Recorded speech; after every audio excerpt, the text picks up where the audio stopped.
You're listening to the Everything Jewish in 10 Minutes podcast, where you'll learn about every Jewish topic imaginable in about 10 minutes. And as always, I apologize for all of my Hebrew pronunciation. I know I'm going to pronounce Hebrew words wrong, so instead of getting annoyed, I give you permission to laugh at how I say things. Today's topic is Sukkot. If you've ever dreamed of celebrating a holiday that involves building a hut in your backyard, decorating it with fruit, and then eating all your meals in it, congratulations! You've just described Sukkot. Known as the Feast of Tabernacles, Sukkot is one of the most joyful Jewish holidays. It comes right after the heavy introspection of Rosh Hashanah and Yom Kippur, like the comic relief after two very dramatic episodes. For a week, Jews trade dining rooms for temporary outdoor shelters called sukkahs, which are kind of like religious tree houses without the tree. The holiday remembers the Israelites wandering in the desert for 40 years, living in makeshift huts. But it's also about gratitude for harvest and nature. Basically, Sukkot says, life is fragile, so be thankful, and maybe add some string lights for ambiance. So what's a sukkah exactly? Picture a small hut with at least 3 walls, made of wood panels, fabric, or whatever materials you can find at Home Depot before your neighbors ask questions. The roof, called shchach, has to be made from natural stuff: branches, bamboo, palm leaves, thick enough to give shade, but loose enough that you can still see the stars. The sukkah is decorated with fruit, paper chains, drawings, and sometimes that weird school project your kid made with too much glitter. During Sukkot, families eat their meals inside, and some even sleep in it, though depending on the weather, that's either magical or mosquito-filled. The sukkah is intentionally temporary. It's supposed to remind you that life is fragile, like camping, but with deeper meaning. Think of it as Airbnb meets biblical tradition. The sukkah is cozy, quirky, and the perfect excuse to eat dinner under the stars without needing camping gear. Now, let's talk about food. Because every Jewish holiday involves food. On Sukkot, meals in the sukkah are the highlight. Families host festive dinners, invite friends, and pack the hut with enough food to make a harvest festival jealous. The dishes vary by culture. Ashkenazi Jews might serve stuffed cabbage or kugel, while Sephardic Jews might enjoy savory stews or stuffed vegetables, symbolizing abundance. The idea of stuffed foods is big on Sukkot, as in stuffed peppers, stuffed pastries, anything, because fullness represents the harvest season.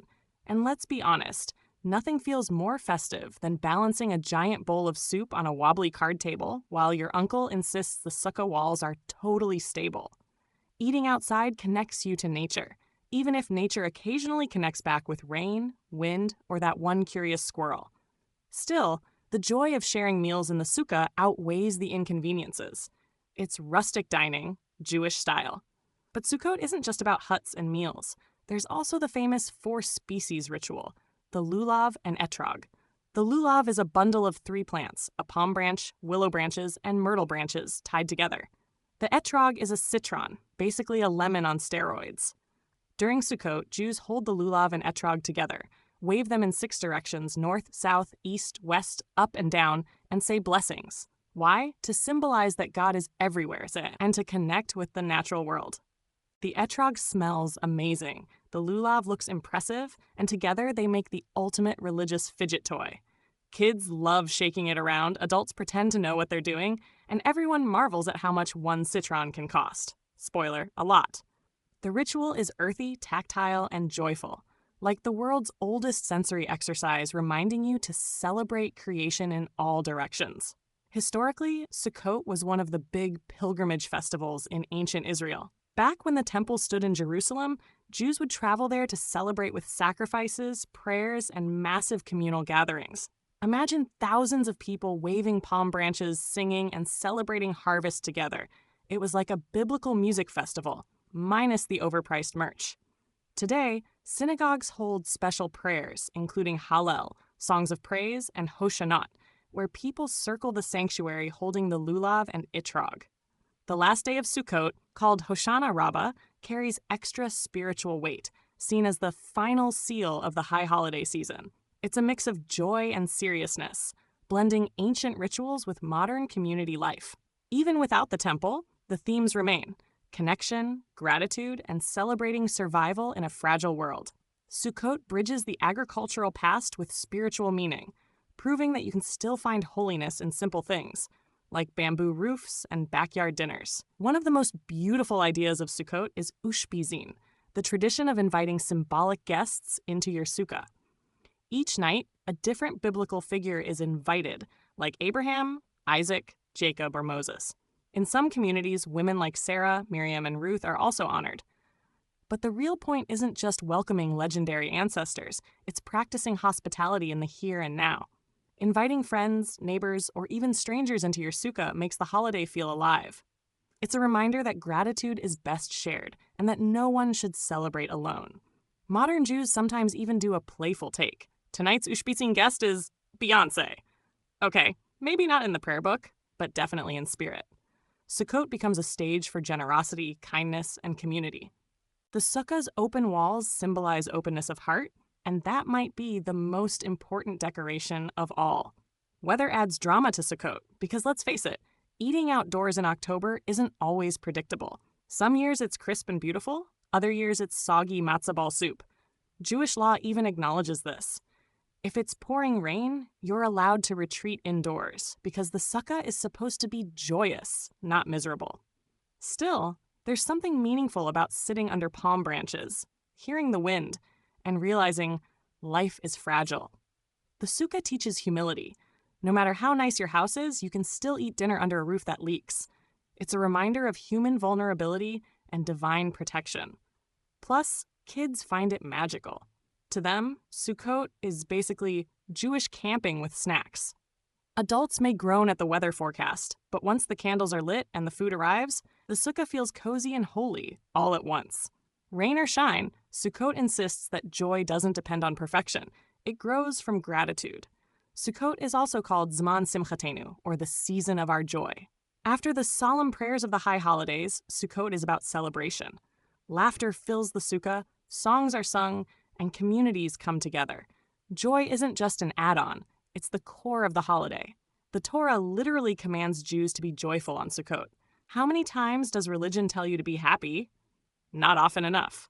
That's why Sukkot feels like a breath of fresh air, literally, since you're outside.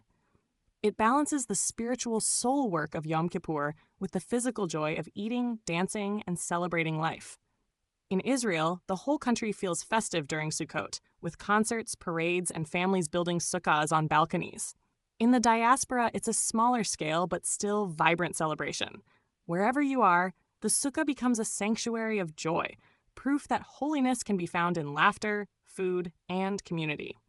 Right after Sukkot comes Shemini Atzeret and Simchat Torah, which often feel like bonus holidays. Shemini Atzeret is like the after party where God says, "Don't leave just yet. Let's spend one more day together."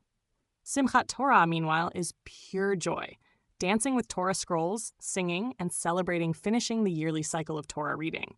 Then, immediately starting it again from Genesis. It's like finishing a Netflix series and hitting rewatch right away. Together, these holidays cap off the festive season, sending everyone back into regular life with joy and energy. The whole stretch from Rosh Hashanah through Simchat Torah is like a spiritual roller coaster. Serious reflection, fasting, outdoor camping, fruit shaking, and then Torah dance parties. Sukkot plays the central role in that arc, reminding everyone to balance fragility with joy. It's a holiday that insists on finding happiness even in impermanence, even in huts that wobble when the wind blows. So that's Sukkot in about 10 minutes. It's a holiday of huts and harvest, of shaking palm branches and waving citrons, of eating outdoors under starlight and remembering that life is temporary but beautiful. It's about joy, gratitude, hospitality, and community. It's camping with meaning, dining with symbolism, and celebrating with laughter. Sukkot teaches that holiness isn't locked inside stone walls. It can be found under bamboo roofs, in meals shared with loved ones, and in the simple act of saying thank you for what you have. Sure, it might rain, the walls might wobble, and the citron might cost as much as your weekly groceries, but that's all part of the charm.